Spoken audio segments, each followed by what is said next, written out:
Bonjour à tous. Donc, allons-y, une présentation assez courte sur cette question de l'apport du séquençage à haut débit dans la déficience intellectuelle. Moi, je suis là parce que Delphine Héron avait d'autres obligations aujourd'hui, donc je la remplace en quelque sorte. Un petit mot introductif et de définition. La déficience intellectuelle est définie dans le DSM-5 comme un des troubles du neurodéveloppement, et sur la base de trois éléments. Premièrement, la déficience intellectuelle à proprement parler au sens du DSM-4, c'est-à-dire l'aspect métrique des choses, un QI inférieur à 70. Deuxièmement, une altération des fonctions adaptatives. Troisièmement, tout cela survient pendant la période développementale, autrement dit chez l'enfant. Lorsqu'on voit les patients avec des troubles intellectuels en consultation, moi je dirais qu'on a globalement trois groupes de patients. Alors, des patients relativement âgés, c'est-à-dire d'âge scolaire, avec une déficience qui est évidente. Alors, ce sont ceux qui ont une déficience d'intensité modérée à profonde. Donc, d'autres patients qui ont une déficience intellectuelle qui n'est pas évidente. Et la question qu'on se pose, on va essayer d'y répondre avec l'aide d'une évaluation psychométrique ou d'une évaluation neuropsychologique qui nous dira le patient a en effet une déficience légère ou un niveau limite ou un trouble spécifique ou autre chose éventuellement. Le troisième groupe sont les patients plus jeunes, disons les nourrissons, les moins de 3 ans, qui ont un retard global. Alors, évidemment, si un patient a un retard global sévère, profond, on a peu de chances qu'il évolue vers une situation sans déficience, bien sûr.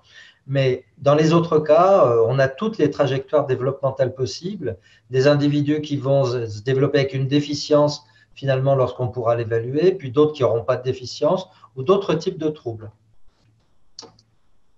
Je passe à la dia suivante, si elle veut bien. Voilà. Les causes de la déficience intellectuelle. Bien sûr, il n'y a pas que des causes génétiques. Des causes acquises, on estime 25%. Et les causes génétiques avérées, on estime un autre 25%. C'est vraiment à la louche.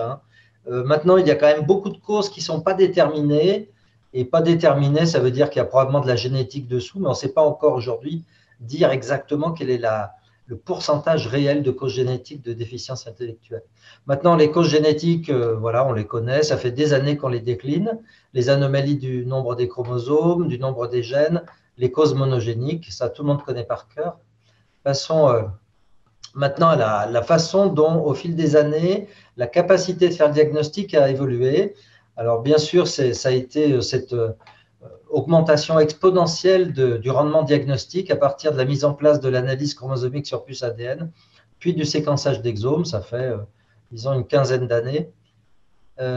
Et aujourd'hui, on en est à un nombre de gènes considérable, puisqu'on compte dans le 6ID 1395 gènes de déficience intellectuelle ou trouble du neurodéveloppement, mais il y en a presque autant qui sont des gènes candidats en attente de validation.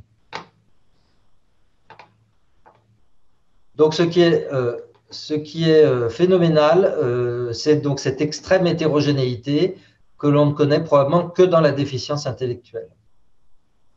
Alors, le séquençage d'exomes utilisé depuis un peu moins de 10 ans maintenant pour le diagnostic a apporté énormément en termes de rendement et d'élucidation des causes de déficience.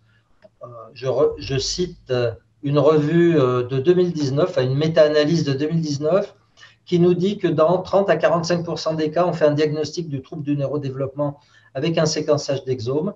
Mais lorsque ce trouble du neurodéveloppement est associé, c'est-à-dire lorsqu'il y a un signe clinique supplémentaire, que ce soit neuromoteur, morphologique, croissance, etc. Bon, cette association augmente le rendement. Et pour ce qui est de la déficience en elle-même, c'est 30 à 50% de diagnostic. Donc, c'est très bien par rapport à il y a 10 ans, 15 ans, mais il reste quand même à peu près la moitié des patients qui n'ont pas de diagnostic après le séquençage d'exomes. D'où la nécessité de développer d'autres techniques pour améliorer la réponse et la réponse à apporter aux parents qui sont en attente de diagnostic pour leurs enfants.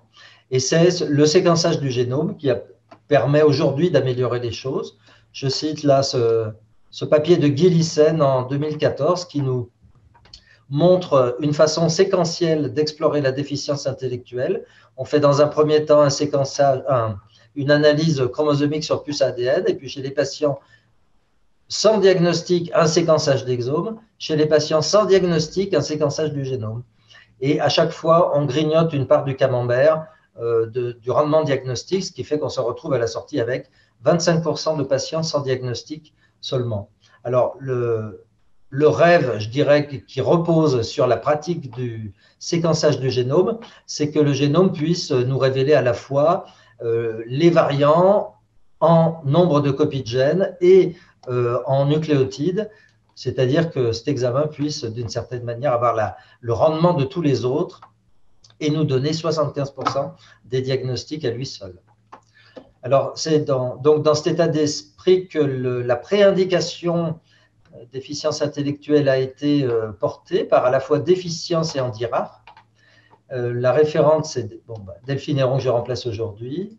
Et cette préindication, elle concerne à la fois les enfants et les adultes atteints de déficience intellectuelle.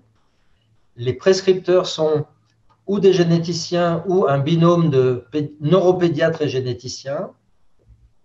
Et c'est une préindication qui n'est pas encore ouverte sur tout le territoire. Quelques centres ont la possibilité de la prescrire, mais ceci est dépendant de l'avancée de la clôture des inclusions dans l'étude d'EFIDIAG, dite étude pilote, qui est encore en cours, mais qui avance bien, je crois.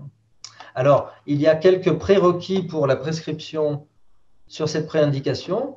Le patient doit avoir une déficience intellectuelle. Ça, je pense que ça tombe sous le sens. Le reste aussi, c'est du bon sens.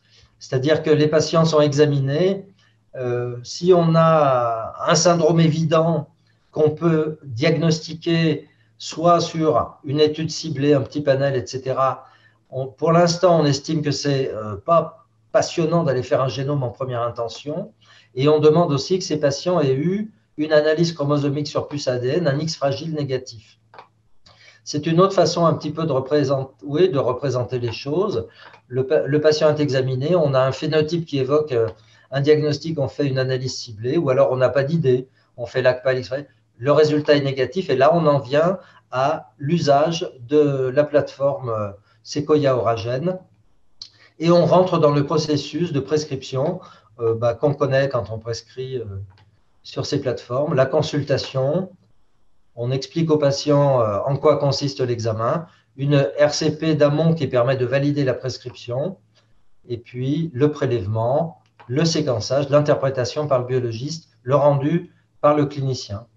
Ce rendu se fait au cours de RCP d'aval, et les RCP d'amont, comme les RCP d'aval, se font localement. Alors ici, les points bleus qui sont pour le sud Oragen. Des regroupements d'hôpitaux sont nécessaires parfois pour ces RCP locales. Et puis le nord, ce sont les points verts. Voilà, j'ai terminé mon diaporama.